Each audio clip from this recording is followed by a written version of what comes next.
In this video, I'd like to talk about the troubles I thought I was having with my audio interface and how through good troubleshooting and a little bit of luck, I haven't yet replaced it.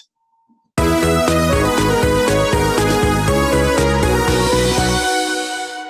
bought a Focusrite Scarlett 2i4 first generation way back in 2013. For a 9-year-old interface, it's still working quite well. Recently, though, I've had some issues. The first problems I had were when Focusrite released new beta drivers in 2020. The new drivers were fine at first, but after some time, I started getting weird static clicking coming from my speakers like all the time.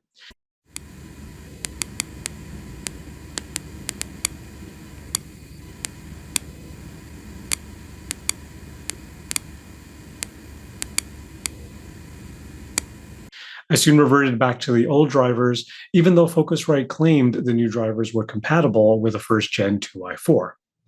Then I couldn't access the Focusrite driver interface through Cakewalk without it crashing the program. Annoying because the old driver doesn't come with a system tray icon to quickly get to the buffer settings outside of Cakewalk. So at this point, I'm thinking maybe it's time for a new interface. Focusrite is now on generation 3 of their interfaces, and they don't even make the 2i4 anymore. I'm also betting they didn't work too hard on compatibility with first gen interfaces. For a while, I had things working okay, but had to access the control panel outside of Cakewalk whenever I wanted to change buffers. Next up, my headphones kept dropping out on one side. Sometimes with a bit of a wiggle on the cable, I could restore it, but it seemed to be getting worse. I thought maybe it's my headphones, but they work perfectly on my phone and my iPod. I then tried replacing the 1/4-inch adapter with a new one, but still, I only got dropouts with the Focusrite. Again, I thought to myself, maybe it's time for a new interface. It's been like 8 years, the longest time I've ever had an audio interface. I started eyeing the newer 4i4 model, but it seemed kind of the same as what I already had, but probably played better with the new drivers. I also took a good look at the Motu M4, which seemed really cool, but at the time, everyone was out of stock. Then one day, almost by accident, I discovered that it wasn't the headphone jack that was the problem. It was the switch that toggled the headphone out between outputs 1, 2, and 3, 4. When I jiggled the switch, the headphone would drop out.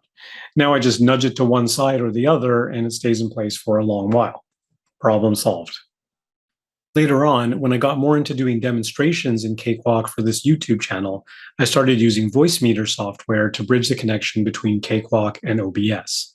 I made a video on how to do this. You can find it here. But at some point, I got pure distorted signals going from Cakewalk through voice meter. I'm not sure what caused the issue. Maybe it was a Windows update, but I could no longer get them talking nicely to each other.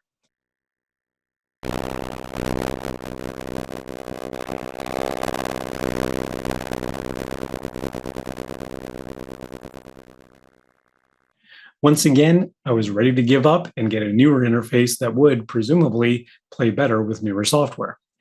But before I decided to bite the bullet, I thought I'd see if Focusrite issued a newer driver that might fix all my woes. It turned out they had a beta version 4.8 driver now, updated from the 4.6 the year before. I tried again to use it, but it wouldn't install or run at all. I finally reached out to Focusrite support, and they sent me these instructions. Following these steps precisely, I managed to get the new driver installed and stable. Most recently, on my latest project, everything was working fine, and then suddenly I got these weird distorted pops when the track ended. Then I couldn't play back anything without shutting down and restarting Cakewalk. Weird.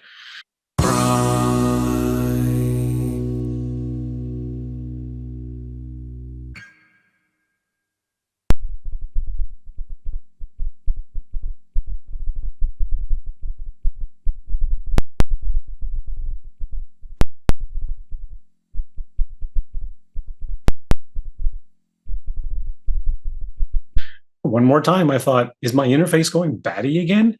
Turns out that it was these multiple automation nodes that made it go weird. I fixed those and everything is peachy.